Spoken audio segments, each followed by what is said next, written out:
Mes sacs encombraient l'espace au pied du siège passager. Je pris la route de la côte. Dans les pâtures, des cônes de vapeur poussaient aux naseaux du bétail immobile, les jarrets caillés de merde.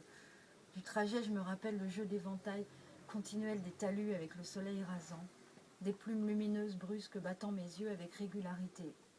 J'arrivais sur la cale de Raguenès, déserte. Je trouvais l'endroit idéal pour dissimuler mes 2 sacs dans la végétation. Je repartis jusqu'à Trévignon, préoccupé d'avoir l'air normal. Je garai la voiture dans une allée le long des bungalows de location vilain, planquai la clé de contact sous le tapis de sol pour que Gwen puisse la récupérer comme convenu. Puis j'allais boire un autre café et mâcher un croissant chez Mado, la tête coiffée d'une invisible tiare de gêne, courbée de prudence au milieu des vieillards loustiques et matinaux.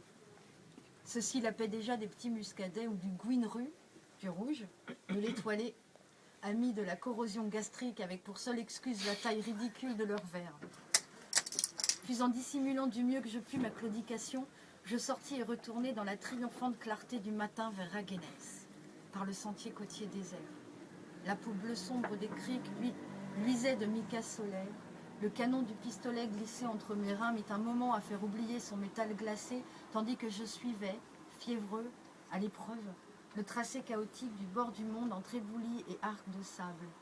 De loin, l'île verte bombait le torse au-dessus de l'eau, l'abri posé dessus, bien net.